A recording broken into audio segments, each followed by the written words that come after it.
are recording now. Hi, everybody. Welcome to Rosie Speaks. Today, I have an incredible guest. Sir Helga has graciously joined me after mostly being responsible for me doing these things by doing her own 900 of them. So I'm really happy that she was able to take some time out of her busy production schedule to come and talk with us.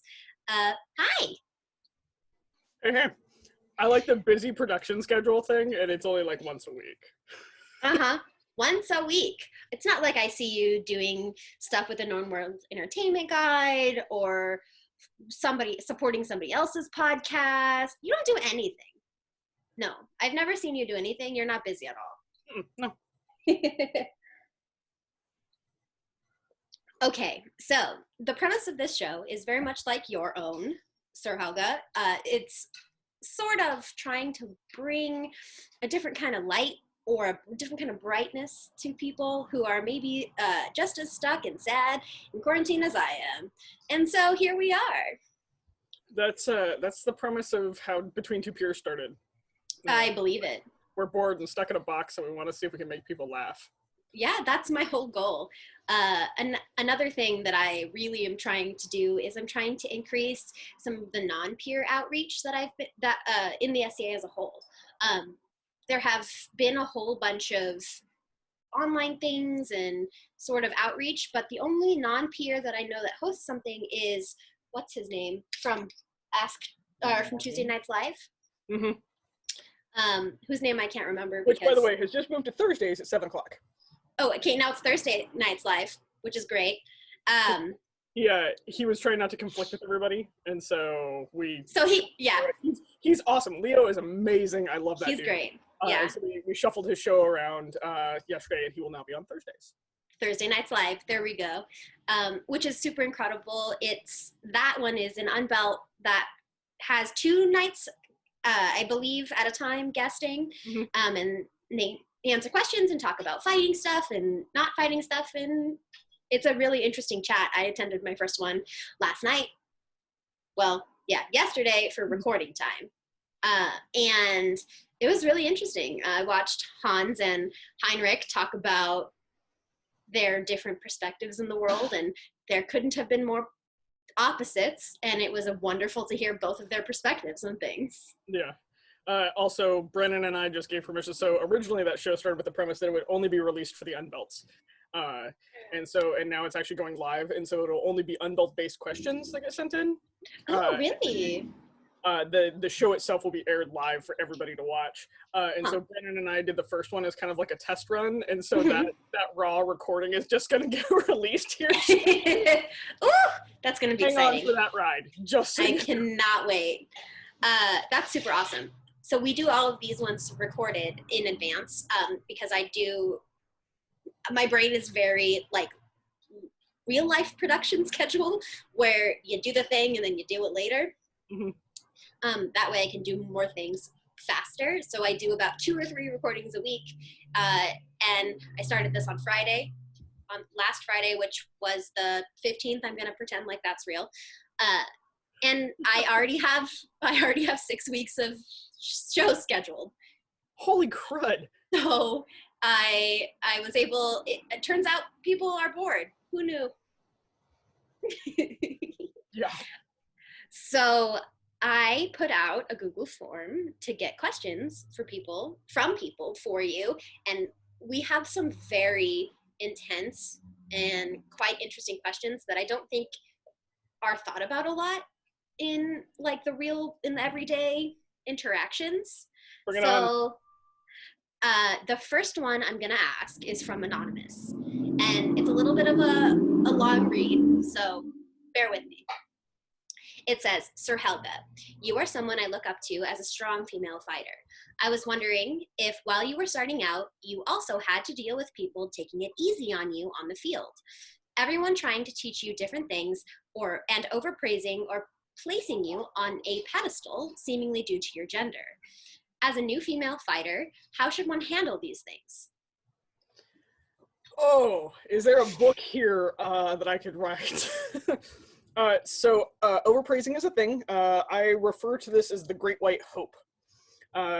where it is not meant to be. It's basically reversed forced misogyny. It's actually very interesting, where they will overpraise because they want you to stay and they want that help and everything else like that.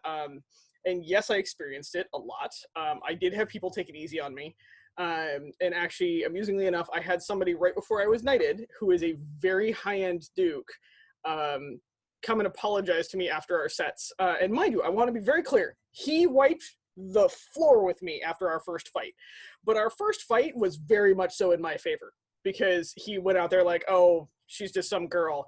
And I proceeded to put some really, really mean stick on him. So the taking it easy, we're gonna take this in chunks. So it's the taking it easy. Don't give a flying fuck about that. Like, legitimately, don't give a flying fuck.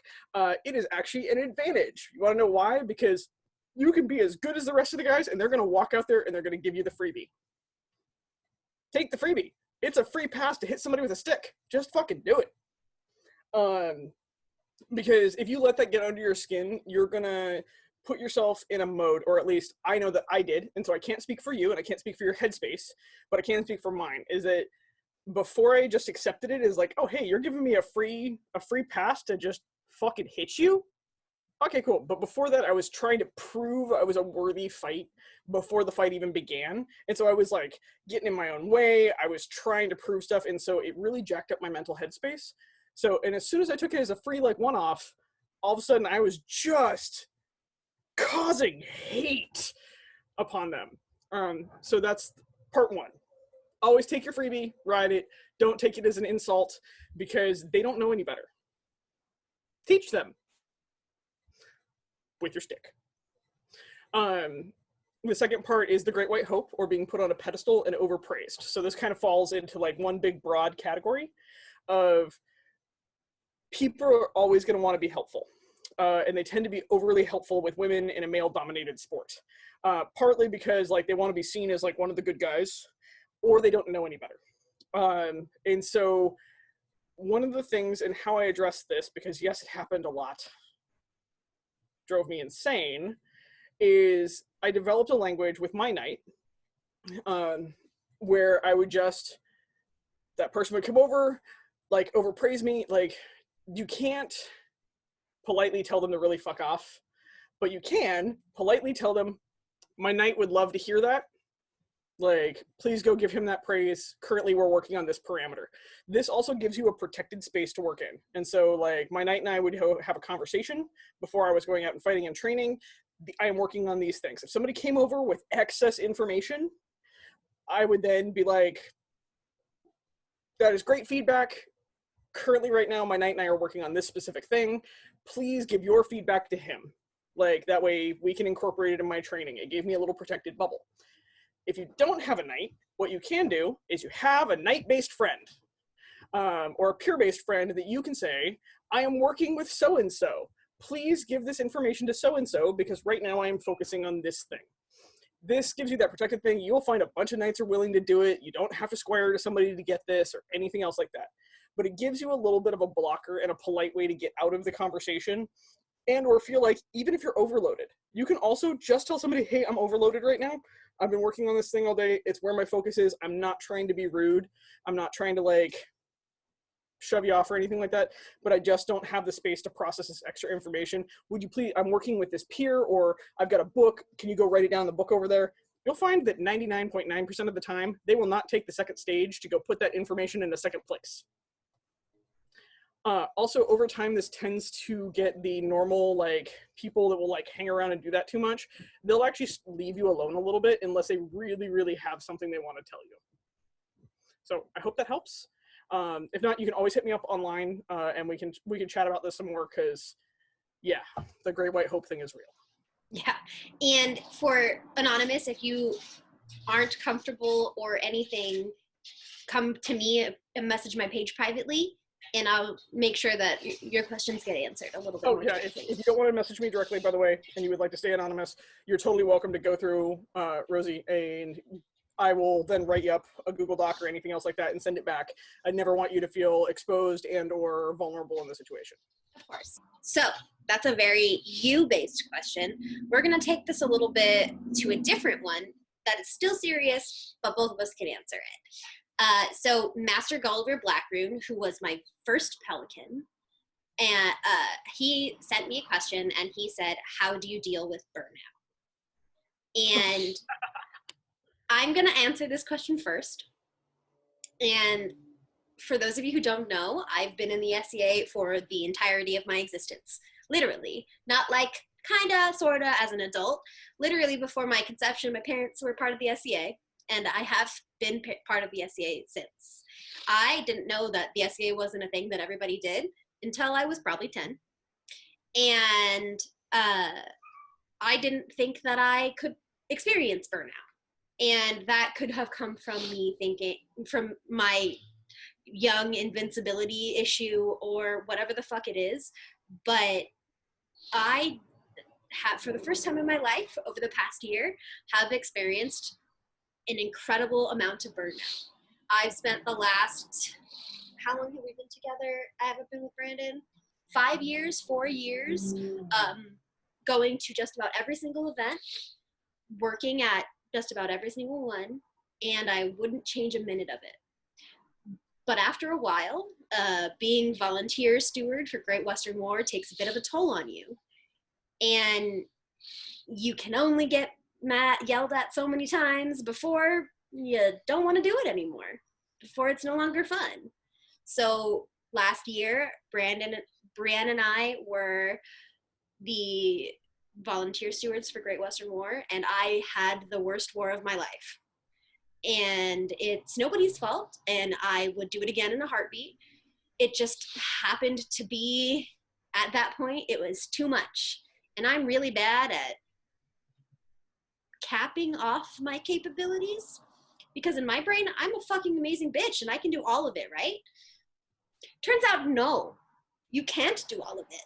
So for me, I spent an entire war in tears. And I couldn't tell you if it was a mixture or it was a mixture of so much that there's no one thing to blame it on, and there's no one thing to cause it. Just like there's no one way to deal with it. My way of dealing with burnout isn't going to be Helga's way of dealing with burnout, isn't going to be Brienne's way of dealing with burnout, and it's not going to be your way of dealing with burnout. But I had to leave. I'd been at Great Western War for all of maybe 12 hours before I sat in my car, and I had to have my current pelican, convince me not to leave war. So I don't really know how you deal with burnout. This is what I'm doing now. Now what I'm doing is talking to my friends in a very public forum and letting all these strange people see who I am. The real me, not the me that's working all the time. As Mal said, or as Matea said in the last episode, if I was at an event with you, you'd see me for a hug and that's about it. Because I run around and I make sure shit gets done. 10 weeks of not doing that, and I don't miss it. I want to miss it. So now I do these things so that maybe I'll start missing it. But I can't tell you how to deal with burnout because it's different for everybody. 25 years, it's happened to me once. It happens to all of us. There's nothing wrong with it. If anything that I can tell you is don't feel bad. You're only human. Real life comes first. If you are burnt out, take a fucking break. Don't be Rosie. Don't be Rosie. Rosie doesn't handle things super great sometimes. Don't be Rosie. If you're burnt out, sit the fuck down. If you don't know how to sit the fuck down, I'm real fucking bossy. I'll tell you. Don't worry.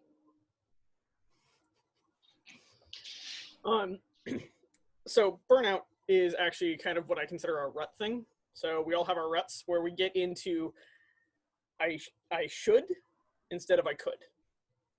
So I could volunteer and that makes me happy, versus I should volunteer and that's a job. The SCA is a volunteer organization. I think that we are actually a little bit of abusive to our volunteers. Be super like blunt here. No, I've never. I don't think a lot of our peers are actually hard enough with their students to say, sit the fuck down. I don't care if you want to do this job, you're not doing this job. Both my proteges actually have had this conversation where I'm like, I'm sorry, you're not taking on this job. And they'll be like, but I've got the time. I'm like, after this job, you're going to be burnt though. So let's learn early. So when I could turn into I should, and then I should turns into I have to. I have to is burnout. You are forcing yourself into this situation. I should is your band, is like where you need to start checking into yourself. And this is coming from a person that has probably experienced burnout multiple times and is coming off a really bad burnout. I swore an oath of fealty to my kingdom 8 times in 3.5 years. That is 3 reigns and technically 5 peerages. Princess. It was that fast? Yep, 3.5 Holy years. fuck! I got my Pell offer. Anton won Coronet. We stepped up, or I was made a Pell. We stepped up. So there's 2 fealty oaths. We stepped down. There's another fealty oath. My Viscountess. Hans and I got married. He won crown. I became queen. We stepped down. So fealty oath. We stepped down. I swore oath as countess. I was offered knighthood. I was knighted. He won the next crown.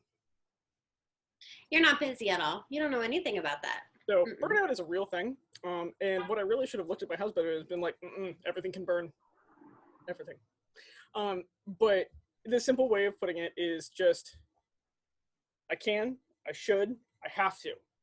When you hit I should, that's when you need to start checking in with yourself and figuring out what you can back off on. And a really simple, really like kind of dumb way to do this is make 2 lists. What makes me happy, what makes me want to be here, what I have to do. And double check and make sure where those lists cross over, and then reevaluate the I have to or I should list, and that will give you where you're crossing over and what is still feeding you. Kick the rest of the curb. Find somebody else to help you. Like do something else. Reach out. Delegate. The biggest thing in becoming like the next level of peer is actually delegation and understanding when you are done. You know? So I had a come to Jesus moment with my pelican at Great Western War. My pelican is Viscountess Larissa de Griffin, who also has no idea about doing things in the SCA. She's only been, a Viscountess since she was 9. It's cool. Not big shoes to fill in anyway. And I looked her dead in the face at Great Western War and said that I had no desire to be at that event. Just nothing about it was pleasant. We might get interrupted with my puppy. Hold on 1 second. I'm really not sad by a... I know. It's just going to be loud.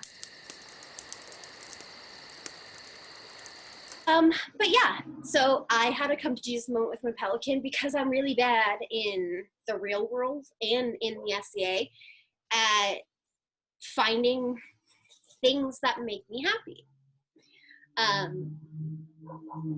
So when I was asked at Great Western, what about the SCA that makes you happy?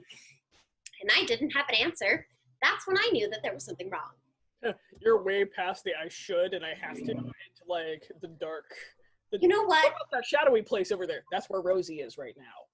Well, I'm only the mayor. I felt like my people deserved some attention. There's that, but still. But don't be me. Don't wait until you can't find happiness anymore to sit the fuck down. Now, I am a weird player, I guess, when it comes to the SCA. There are a couple of factions. I say that, being literal, but also kind of not literal. There are fighting people, there are art people, there are service people, and then there's everybody else. And that's very generic, and everybody has a little bit of a boundary cross, and everybody has a little bit of something. But I have only ever seen myself as a service human, and maybe that's because in my real life and as my personality, I will service people in whichever way I feel is necessary. And if that's how my world is going, then that's how my world is going. Sorry, I just had that moment of, are we taking drinks for phrasing?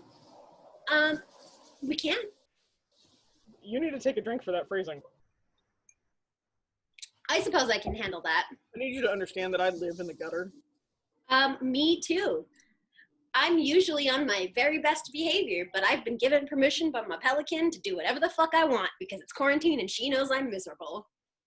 So, go. We're gonna divulge here just for a second. You can edit this out if you wish. Like, I'm not gonna. If you want to. On this question, so we've gone down a rabbit hole of burnout and everything else like that. And there's a speech pattern thing that you do, which is fascinating. You build yourself boxes and then you define yourself by the box. Correct. And I am a service person. You build yourself a box. Yeah. Stop building boxes. Like, you know, like, my therapist says that too.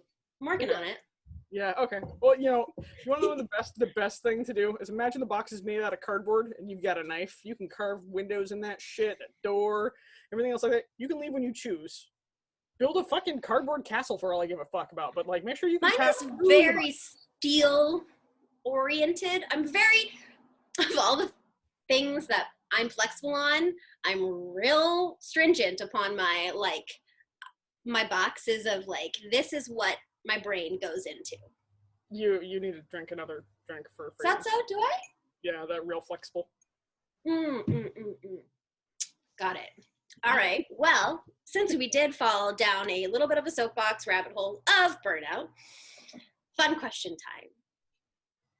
What kids movie left you scarred?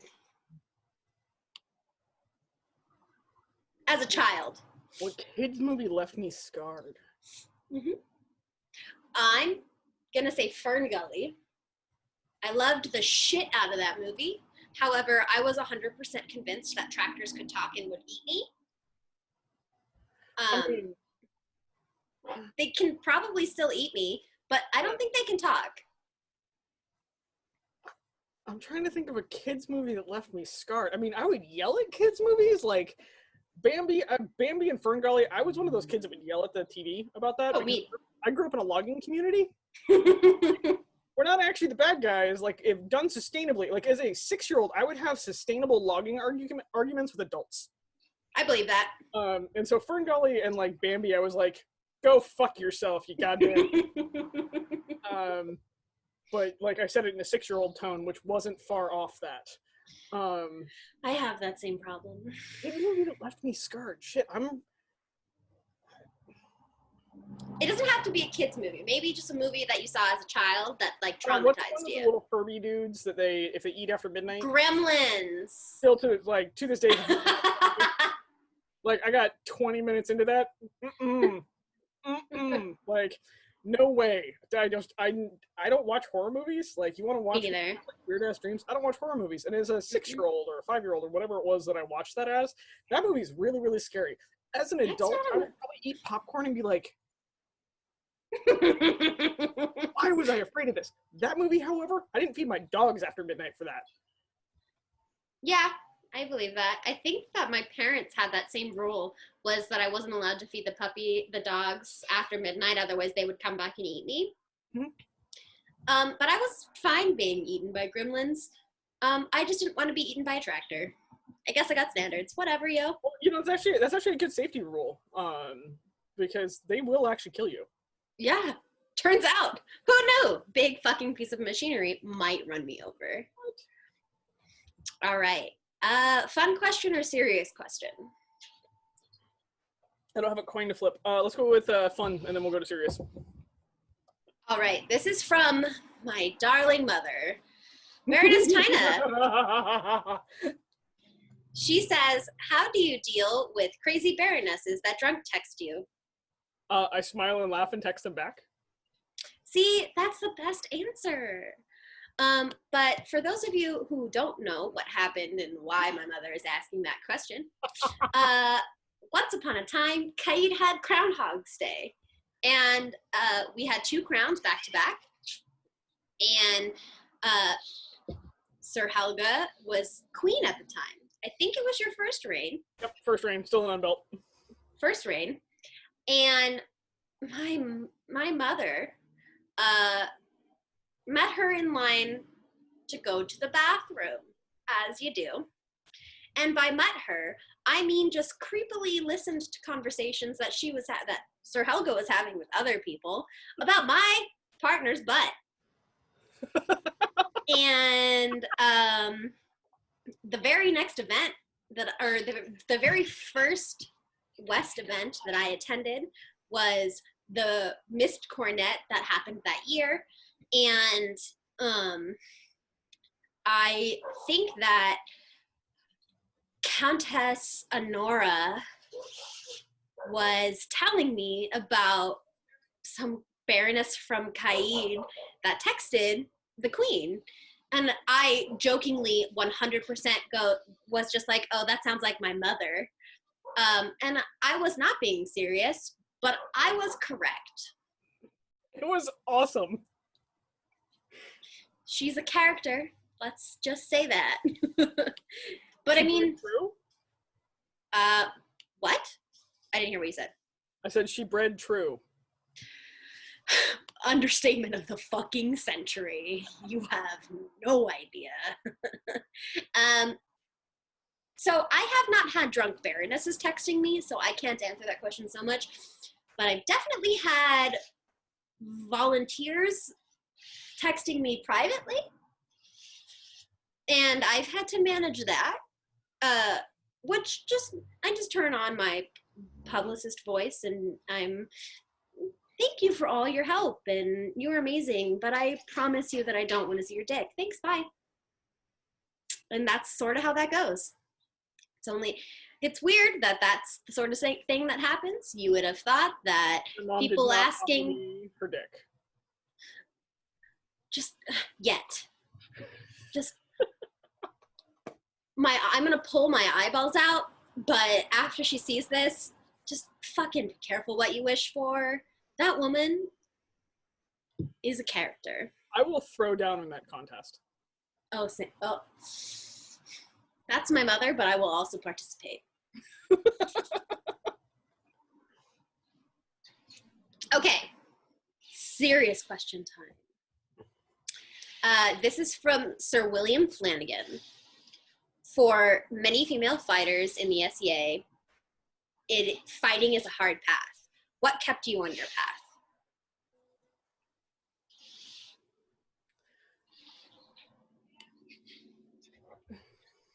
Okay, so I'm trying to figure out how to word this and not sound like a sociopath. Love it. I am naturally a little bit of a fighty creature, and so maybe the second understatement of the year. Fighting is controlled violence with no consequences. Mm-hmm. It's sport and testing, and there's a constant way of honing my skills. I'm never going to be the top, and so there's always a place to reach, and it's super fun. And the hard path thing, try how to also say this politely, and I don't want to downplay what others have gone through, because I've gone through it too. Just to be clear, I got told by a knight that I was fucking my way to a belt. So. Oh my God. Yeah, I have a story. Go ahead. But moving on from that, every path is different. Every path is hard. Blah, blah, blah. Don't jerk off to your own sob story. Don't buy that bullshit. Cool, it's an experience, and go from there. Find the path and the people that will feed you and go onto it. And the SCA is full of them, which is one reason I kept going. Because I had a very bad injury. I've got $50,000 out of my own pocket in my right arm, so I could fight again, and so I could do this, so I could touch my nose again. What'd you do? I actually know what it feels like to be drawn and quartered by 2 horses. That sounds terrible. Yeah, so I heard my own shoulder socket break. I heard that happen to my knee. That was really Yeah, cool. It's not pleasant. But nope, not great. I was within a group of people that fed that, and it didn't become the sob story that stopped me from fighting. They found ways to help me get back. So like when I would lose grip on stuff, and that's the one thing that I'll tell you, as a small fighter, as a lightweight fighter, as a female fighter, as a left-handed, one-legged fighter, whatever you want to put on there, don't choose to follow the hard path because it feeds your own need to be like to fight and win. Find the easier path and use that like fight and win drive to get really good. Like just love the hell out of it. And that's the reason why I continue fighting, is because I found the people that feed me versus the people that I need to prove wrong. So I'm like, so like I can go beat up my friends with sticks. it's also so super fucking fun to watch. So that's a benefit also. But I also think that it kind of bleeds out into everyday SEA. I've noticed there's a little, depending on the kingdom and depending on the people, because like people say people are dumb, a person is fun. So you're always going to run into some issues. The biggest issue I've had is a lot of people don't take me seriously because they've known me since I was 2 or 3.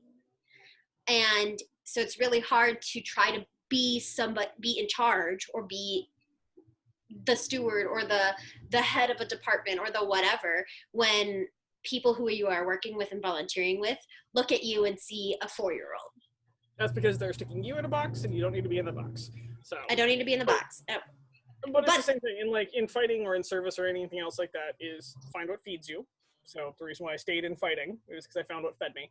And the people that fed me. The same thing.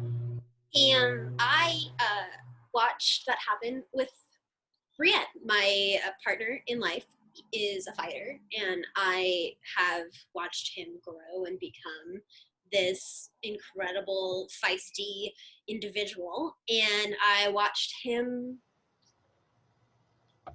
get led down a weird path to begin with, and put into some very stringent boxes, as we had mentioned earlier today. And watching him find people who fed him was super fun. And turns out you're one of those people. It's really fun.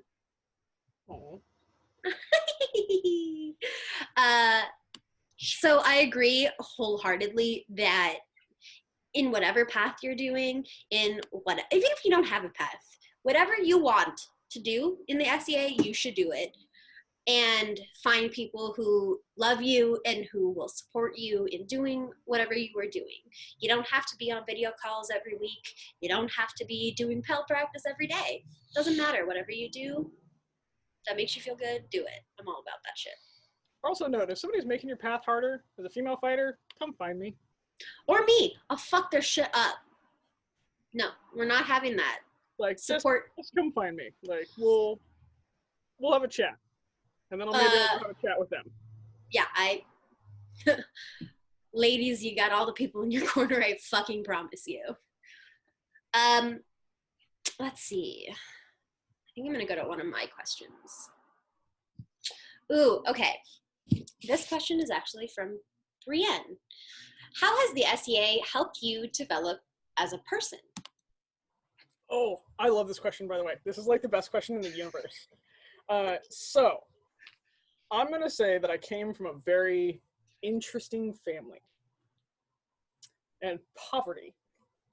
And there was a lot of weird expectations about chicks and poverty. But the SCA is the coolest thing ever, because when you enter the SCA, you enter with a clean character sheet. Like D&D, blank fucking character sheet. You get to build whatever character you want. And so the SCA is the coolest way to actually go try out what you want to be. And so the SCA for me personally gave me a reason to learn to not just pathologically lie. It gave me a reason to be super honest about where I was and who I was. It gave me a space and people to, help me own what was going on, versus always having to fight my way through it and like be the tough chick or anything else like that. So the SCA gave me a clean slate, and so it's made me a much better person because it gave me the ideals of knighthood and like what it means to be a peer. And I just latched onto that because it took me from somebody that would literally probably be in jail right now, and still in just a terrible place, to I have college degrees, a really good job, and I'll tell you that I'll like bleed for the knightly virtues. Like, I'm not a knight at the end of the day. Like, when this all comes off, I took the oath for a reason because I've worked my entire life to earn that oath. And that oath is a very heavy thing for me. And so the SCA is a game, but my oath to it is not. So that's how the SCA changed my world. It literally changed every aspect of it, and it taught me to be a better human being because it gave me the role models and the ideals of those role models. Were you always an adult legally when you've been playing in the SCA? Nope. So I have definitely found it to be an interesting experience being a second generation. And there's a whole lot of people that I didn't actually know about that are still playing, that have been playing, that are closer to my age than, say, my parents' age. And watching the way that they interact with the SCA has inspired me to not do that. Because a whole lot of people who are second generation, who have been raised in the SCA, including myself, have a little bit of an air about them that makes them sound like they think they know everything about the SCA, even though they're whatever. They could be. We have a count who grew up in the SCA at the same time I did. That's insane. Viscount Ulf of the Mists and the Wests is literally my exact same age. I grew up with him, known him for 20 whatever the fuck years. And he has, of all the people that I look up to when it comes, that grew up with me, he's one of them, because he had the same sort of values, but at the same time, some of the other people that grew up with us at the same time, but consecutively? No, that's the wrong word. Concurrently, that's what I'm going for. I'm like, it starts with a C, shit. Are arrogant and think that they are better than everybody else because they've been doing it for 20 whatever the fuck years. And I was, in fact, one of those. At 18, I knew everything that there was about the SCA. And I happened at the time to know the Queen. And the Queen, when I turned 18, had known me for 18 years. So I was pretty easily matriculated into the court system. And it's really cool to meet people who don't know who I am, because there's no back history, and I get a fresh slate. I've not had a fresh slate in Kaid. It's really hard to come back from being a 3-year-old Queen champion who would do crazy shit like sit on the Queen's lap or be up their skirt in the middle of court, like 3-year-olds do. And so there are a lot of people. Therapist, why? Why was I up her skirt? Why is it hard to come back from that? Because everybody else's perception of me is still a 3-year-old who can get away with going up a Queen's skirt. So? In Kaid.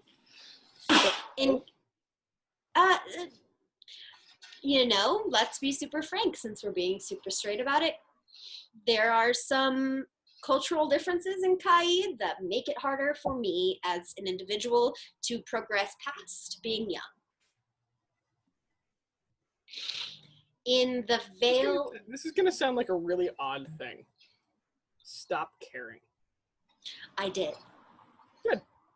Didn't go on from there. That is exactly what happened, is I stopped caring because this is a fucking game. I've been drunk with enough of my of the peers in Kaid and in the West and in a shit ton of other places. Outlands. I could probably name somebody in all of the kingdoms, and that's crazy to me. I never imagined myself there. And yet here I am, still mildly concerned about my perception.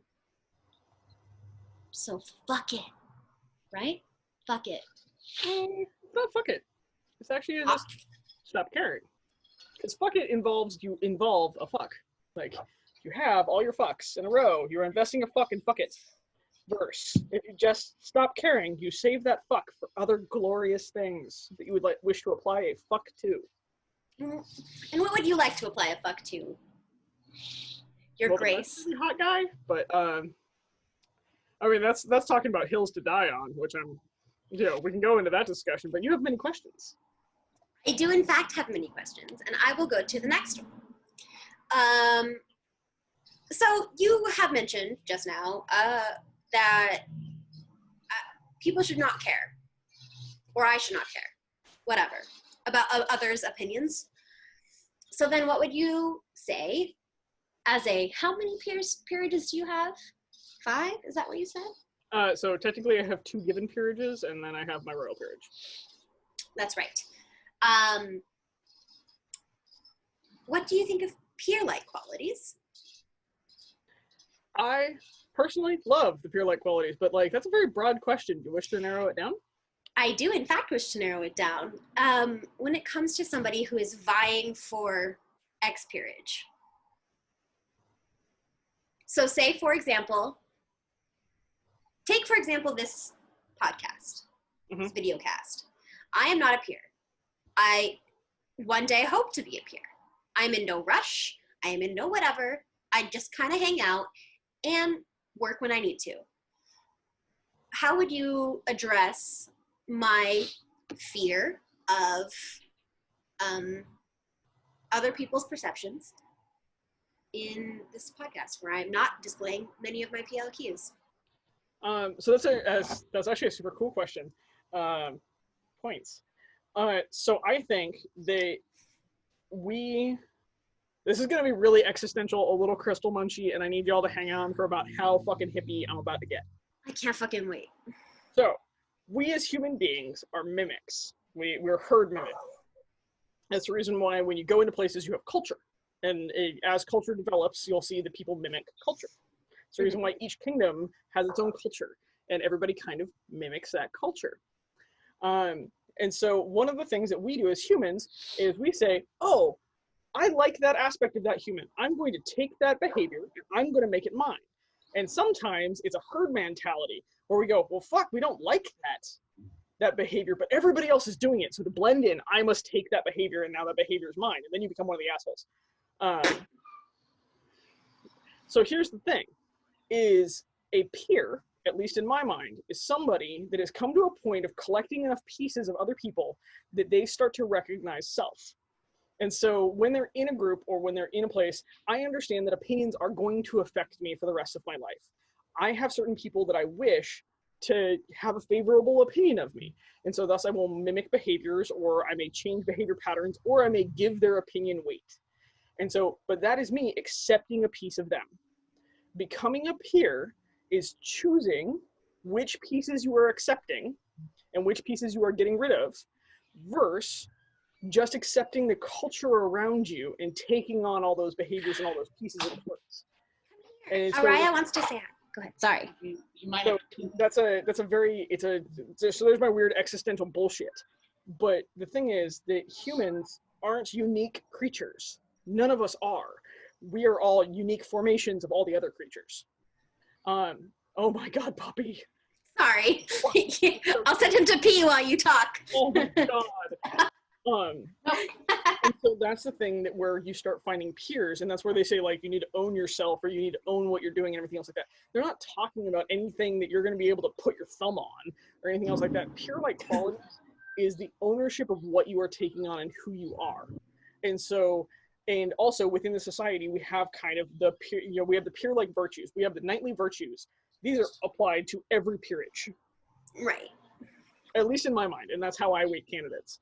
Is all those virtues are weighted on every candidate, And so if they are choosing the correct ones, courage, action in the face of fear, changing yourself or changing something else when you actually fear the repercussions, a generosity, giving when you have to give, and those things. And so those are, if you take the idealized versions and then mimic the behaviors out of the peers that you like, eventually they will become your own. I actually have never heard an opinion of PLQs like yours is. I think that my experience has been you need to be on your best behavior. I call it church behavior. You need to be on, for my experience, it has been, I should be on church behavior because that is the way that people want to see me. And that could be, and that is shit that I have been told. Not by my current pelican. So we're going to just go back to the box thing. That's another constructed Correct. box that you're accepting from somebody else. Is take a piece of it. Like, we are a mosaic of other humans' actions. Your students will be a mosaic of your actions. Like, that's the thing, is it's not church behavior. Are you going to stand up when nobody else will? Are you going to speak the truth even when it could cost you? Are you going to do it in a way that can be heard? Because here's the difference. The speak when nobody else and when it can cost you, you have to do it in such a way that's going to be heard. I cannot, even with all my accoutrement, stand in a crowd and say, go fuck yourself. And have anybody listen. That's just going to start a riot. That's going to start everybody fighting.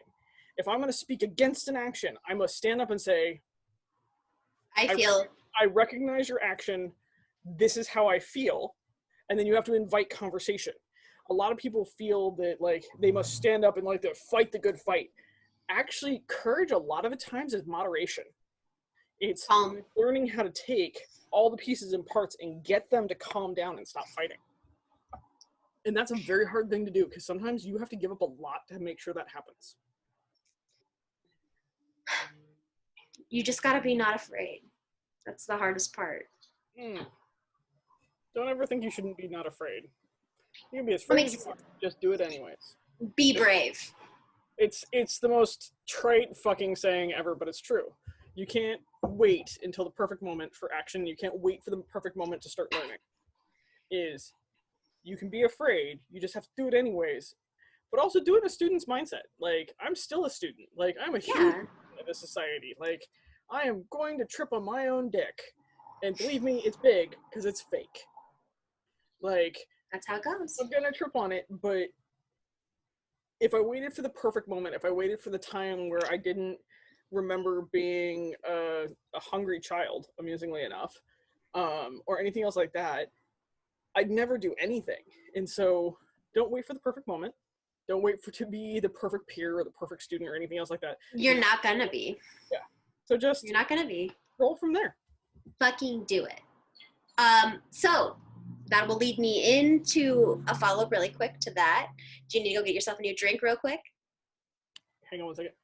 Hans, could I have another drink, please? Please. Best I can make you too. Yeah, mine got mine earlier. I feel you. Same level. So then let's do a really fun question then. Oh God, is this like really fun or really, really fun? It's pretty borderline. Really, really fun. Borderline, huh? So this is from Princess Sarah, but Sarah with an H. Same Sarah, but this is Sarah with an H. What is the sexiest part of the male and female body? Oh, like, so, okay, so setting aside personality. One of each. Yeah, okay, personality. Personality and energy, setting it aside. Aesthetics only. I sound like a hippie. No, you don't. I feel you on a deep fucking level. Aesthetics only. Aesthetics only. Okay, so for a guy, I'm a huge slut for like a good set of shoulders. Like, I want like cut lines. I want like you to look like you can just huck a bale of hay 1.5 miles and still just wreck me. So for women, I'm actually, amusingly enough, I love feminine women. So I like them like almost soft. And so I'm a big fan of like that jawline curve on women and like the neckline, because then I know exactly where I'm putting my teeth. Obviously, that's the way that it goes. So for me, arms for men for days. Flex for you more often. Yeah, absolutely. Right now would be great. Also. Here, can you come here real quick, honey? I'm sorry. What's behind the curtain? The husband is behind the curtain. Yeah, no, exactly that. That's what you're looking for? Yep, that's exactly what I would like. Yep, perfect. Exactly. Thank you, enough. Sure. Thank you. Aww. I would like to know my like super fancy like interview curtain. I love it, and I saw only Hansa, so there was no wall break. He just appeared. Yeah. So for men, that's what it is. For women, if I'm talking specifically aesthetically, I don't. All of them. I don't know. I'm really not picky. Because for me, my thing with women is super intellectual and super like, you just can't be a cunt, yo, and we'll probably be fine. Hey, can I help a puppy? You got the zoomies. That's fine. Bad. But I just needed to show. This is Pippin. He's gonna. Pupper. Rawr, Oh, rawr, so rawr, good. So good. rawr. Look at how big my paws are. Yeah, Look at how big my paws many are. puppy zooms right now. Oh yes, all of the puppy zooms. Thank you. So yeah, I can't stomachs. I'm a fan of subtlety when it comes to women. Also, you're not like me then. I am like. Oh no. Hold on. Be patient, Miss Girl, because in this quarantine adventure, I don't really give a shit, man. All women are pretty. I like all of you. It's fine. That's what I've decided. Unless you talk and you're stupid, then I don't give a fuck about you in any way. That's like my deal breaker. Is like aesthetically, I can like go either way.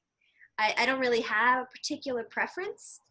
But if you're a dipshit, God, I just can't with my time or my brain. It's just like, no, thank you. Mm-hmm. No, thank you. Okay, let's see. How about you ask me one of your questions? Oh, okay. You want a fun one or a serious one? Let's do serious. Oh. As a non-peer, how do you think we as peers can be more approachable? And if you don't think so, why not? Okay, so as a non-peer, I think that being seen talking to other non-peers is going to be the most personable, if that makes any sense. So coming from somebody so in the SEA, we have a pretty strict hierarchy. There's the king and queen, there's the peers, and then there's everybody else. Growing up in the SEA, the king and queen were like the king and queen, and there was no touching them, there was no interacting with them. They were, in my child brain, sequestered away as soon as they were off court, and they were kept in a very like safe container and nobody talked to them. That's false. If ever I heard anything. But yeah, no. I think the easiest way to connect like the bridge between peer and non-peer is to be seen socializing and interacting with the other. So one of my big goals with this podcast is I am not someone who is afraid of coronets or who is afraid of titles or who is afraid of say anything, which is an issue. But I I have thoughts hope- on that. Put a sticky note on that. We can go back to that later. okay. I think that, or I hope that me coming in and being like, oh, look, you don't have to be a peer to talk to peers, or you don't have to be a peer to have shows. Because what I do is going to relate, even if we're having the same exact conversation that's on your show, you have 2 peers running your show. It's literally called Between Two Peers. And that's intimidating for some people. And I actually had a whole conversation about how just that title made it seem like they weren't invited. To which I told them that they were incorrect and they should definitely watch it, and they did, and it was great. Okay, good, because I'm like, man, do we just make a shit show of being 2 peers? Because it's No. like, that's part of Sarah, or Tulia's and I's goal. Sorry, I drank, I dropped her mundane name.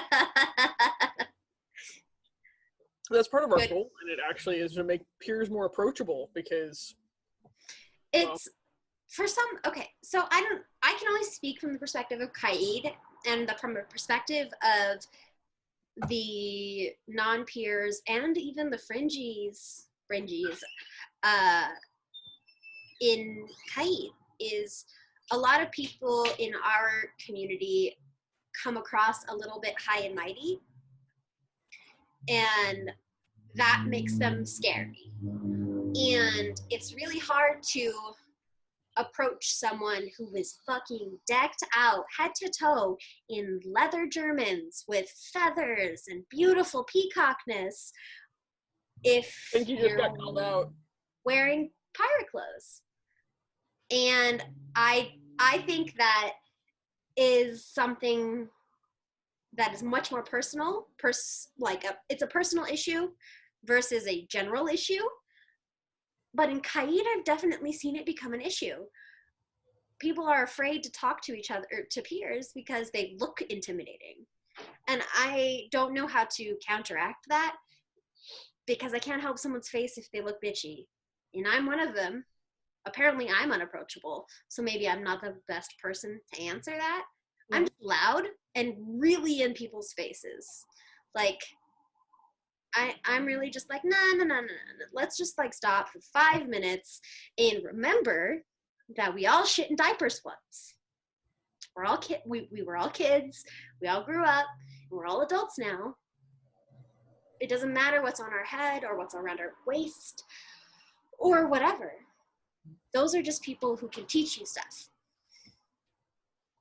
And not even all of them are really cool to get to learn from. So I think that it's really hard for me to answer that question for people, because you just got to do it. You're like the cutest ball of rage ever. Oh, you have no idea. No idea. But that's, as a non-peer who has a whole lot of people coming to them saying, I don't know how to talk to peers, or I'm afraid to interact in this arts and science because I don't know any of the peers and they all don't like me because I'm not one of them. I pinky promise you they want to teach you how to sew. I pinky promise you they want to teach you how to do blacksmithing, how to fight. They're also super socially awkward. Like, to be super fucking frank, all those peers that people are afraid of are just as awkward as you are. Oh yeah, we're a society for awkward adults. Oh goodness gracious, that should definitely be our new title. Society for Awkward Humans. Mm-hmm. But yeah, I think that aside from just doing it, the best response would be to find a non-peer and go with your buddy. Come with me, or come find me and I will send somebody. I know a lot of people, so if you're not in Kaid, I pinky promise you I can find somebody in whatever kingdom you're in who is not a peer, who will go talk to peers with you. So one of my favorite sayings is, I might not know it, but I know somebody who does. And that's I guess the best that we can do as non-peers for each other is to introduce non-peers to our peer friends, especially the peer friends that weren't peers when I first met them. Those are my favorite parts. So yeah, that's what I would say for that. So is it your turn for a question or mine? It's my turn for a question. That would be from, again, my mother, Baroness Tina. Why are you Danger Muppet? Because I said so.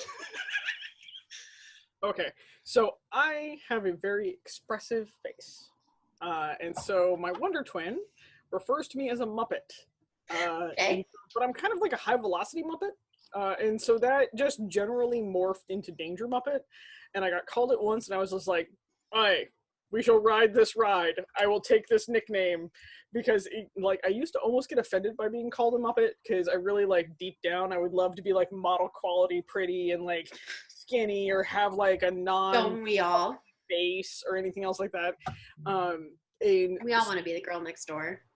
yeah, I would love to be the girl next door, actually. Oh my god, like, whew, good god, her body. But I've always been built like a brick shit house. I'm not like, and I say this without trying to put myself down, but like being realistic. I'm not Western society based pretty. I realize I'm pretty, but I'm pretty like a draft horse. Like I am a type. Like, and if I'm not your type, I'm not pretty, and that's okay. Like, it's totally okay. I am built enough to where I will take the Viking over my shoulders, and I'm gonna run off with him. Like, it's gonna be a reverse role scenario here. And so the first couple times I got called a Muppet, I was just like, go fuck yourselves. Like, I'm trying to be prettier. I'm trying to do this, and like, then I looked at photos of myself, and I have a very expressive face. And I'm animated, and then I'm like, oh nope, never mind, I'm a Muppet. I'm cool with this, but I'm a Danger Muppet because I drive a big truck and I can haul a trailer and I will hit you with a stick and I know how to butcher a goat and like we'll go from there. So I'm this weird little funky creature, but also slightly dangerous. So you're the best of both worlds, right? Yeah, kind of. I'm the good apocalypse girlfriend. I would not be a good apocalypse girlfriend. I would be the apocalypse wife, where I was just making food for everybody because I could cook all of the shit that everybody else brought home. I'm just like not about the Yeah, butchery. so I'm totally like I will go like find it and kill it and turn it into steaks. You make it food. Oh, I got the food part up. I got the food part down. That's something I definitely have a skill at doing. So that's how I got the nickname Danger Muppet. That's wonderful. I love it. Okay. I think I have one more serious question and then the rest are fun questions. So last serious question. Holy fuck, we've been doing this for almost an hour. No, we haven't. We've been half an hour. Just kidding. Wait, what time is it? Hour. It's fine. You know what? It's fine. Two more questions from me, and then I want to hear your fun question. All right. So this is from Silas. He is an unbelt out of Caid, and he asks, is it more important for knights to be good at fighting or good at keeping the community active? If you're going to give me an if or then, it's going to be keeping the community active, because prowess is fleeting. We will all hit a peak of prowess, and then age will claim us. Mm-hmm. And so staying active or keeping the society active is actually the bigger role for knights overall, because you can be the number one dog in our game, and eventually age will claim you and replace you. And if you are not ready to step into the next role, you will fade into nothing for your own ego. I also think that me as, just me, not a, how many times have you reigned? 3? You 2 queen and 1 princess? Yeah. As a completely I roll at myself for dropping that like twice in this fucking show. Jesus. Oh, I'm just gonna boast about you and secretly call you your grace in my head and tease you about it later. So from my perspective, I also think that it is important for knights to keep active in the community.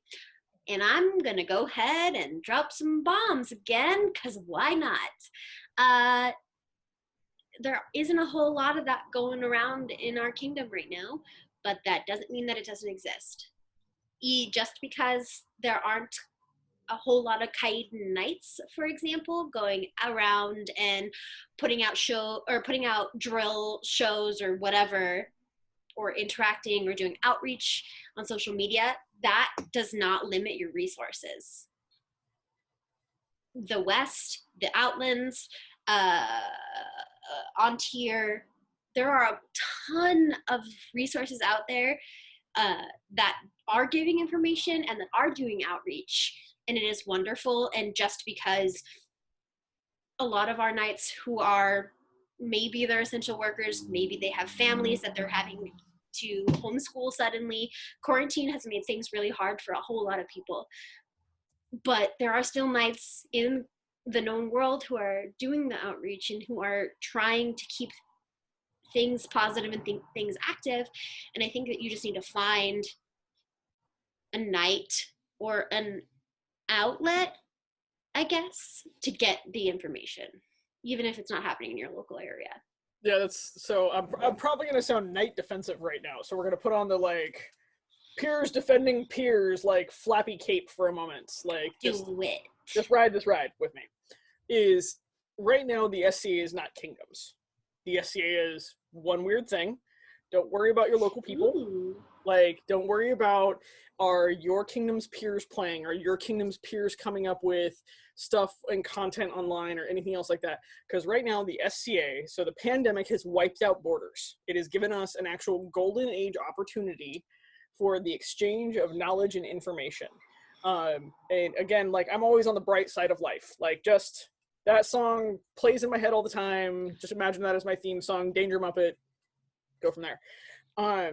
And so, because the pandemic is affecting everybody in their own ways, and they may not know how to do an online class. They may not be known well enough to be asked by the people that are being done, doing the outreach and everything else like that, because I know my kingdom's knights. I know a bunch of East Coast knights. I don't know anybody in the middles. Like, I couldn't tell you. And so part of the thing is that if you know knights, or if you know peers you want to see information from, reach out to them, ask them, because I can guarantee you most peers don't think their information is wanted. They feel that another peer that is better than them will step into that place. And so until they're asked, until they are said like, hey, you're wanted, they will continue to sit back, especially in a moment in time of stress. They will assume one of their heroes will act as a hero. They do not realize that they are somebody else's hero. So be the cheerleader in whatever station you're in. Be it like Fringy, by the way, I love the Fringies. I really want to be clear that those are the best goddamn parties, and I miss having I'm a black rune. Like, I miss having a huge Fringy section in the SDA. It's the best recruiting, and also it's like the best fucking parties. Like, oh god. Always. Whatever your station is, whatever your feeling is on the SCA, if you want to hear from somebody, tell them you want to hear from them, because then they will go to the nines to do it. And so, but if we all sit back, if all of us take a backseat driver to this and say, well, somebody should step in that place, you want to know what we're being? We are being holier than thou and not actually recognizing the problem that's going on. The problem that's going on is we're in a pandemic. Nobody knows where their jobs are going. Nobody knows what the current rules are, because they change every 30 days. Nobody knows what threat there actually is and everything else like that. And so instead, let's flip it on its head. We have the golden age opportunity that there are no longer borders between the kingdoms. There are no wars. There are no crowns. There is nothing right now besides whatever we can put on the internet from wherever, which means everybody has access to it. So just ask them to teach. Reach out to a specific person and say, hey, have you thought about teaching a class? Like, I know you can do this. And then hook them up with the people that produce the classes and go from there. And if you don't think you have boundaries, or if you don't think you have outlets or people who can talk to people, please, for the love of God, text me, because I will have all the weird people that I don't even know on my show, because I'm bored as shit. and I am not afraid to talk to people. So if you are nervous, or you know somebody, and you like really want to learn from somebody, but you don't know how to talk to them, or you don't have the connection, or you don't have the approach, or whatever, please send me an email or a message on my personal Facebook or my show Facebook or on YouTube or wherever, and I will get them on. And that is my whole goal, is to get people who think that their knowledge isn't useful to help share it, because I know that it's useful. I had this whole conversation with Not Brandon's Night about it, and So when's he gonna be on the show? I have to convince him. He's a little bit of a shy bird. He is a shy bird, but I'm doing my best. I think that if no, not your night. And we were talking about how a lot of people aren't interacting a whole bunch because nobody's asked them. So here it is, open call to all of you knights, all of you pelicans, all of you, whoever has knowledge, fucking share it, or I'm gonna come and make you. Or you'll give them the resources to do it, because maybe they don't know how to. Sure. I like how you were like, fine, I'll put a positive spin on it, like maybe. I can't make any promises that I won't make you do it, but I can promise that it might not be me. I might send you somewhere else, because like I said earlier, I may not know how to do it, but I probably know someone who does. There you go. Okay, so I got one more fun question for you. You said there was 3. Did you just cut one out?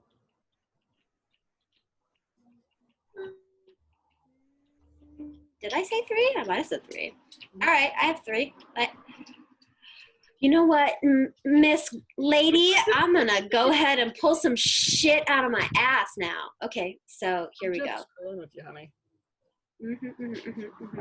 Is that what you're doing?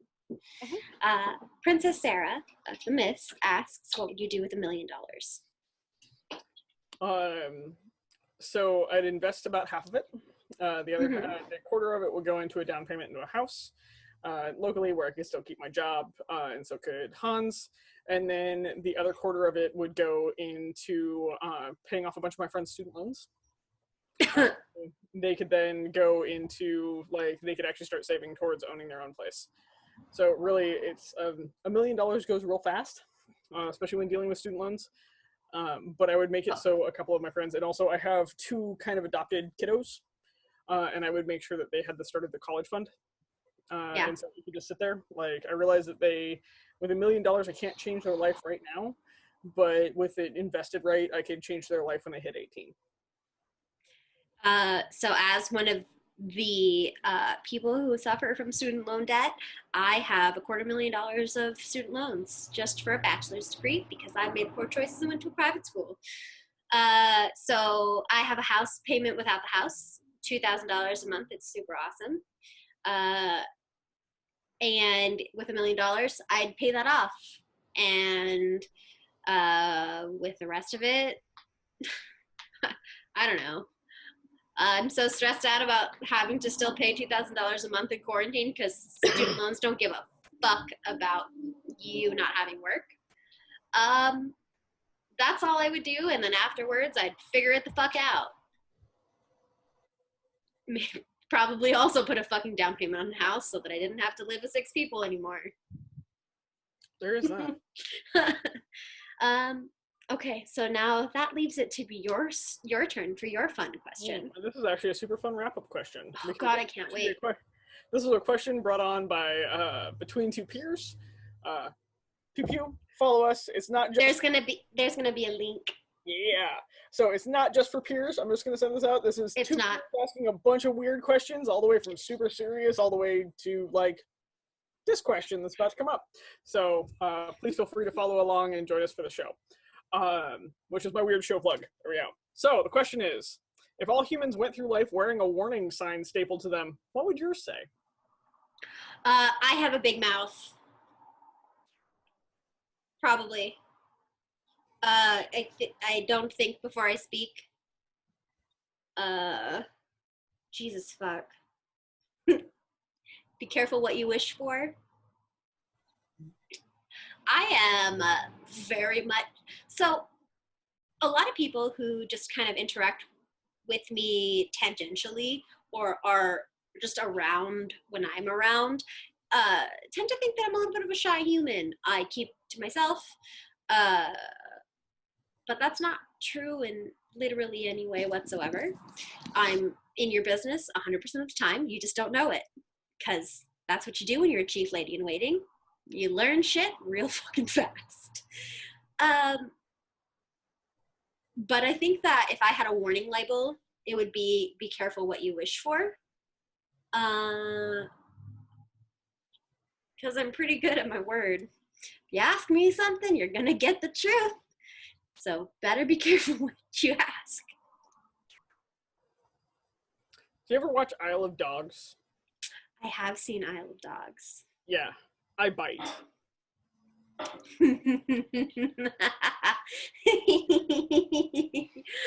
Oh, I would be a fan. Yeah, I was about to say. If you haven't seen that movie, by the way, see that movie. It is delightful. It's a good movie.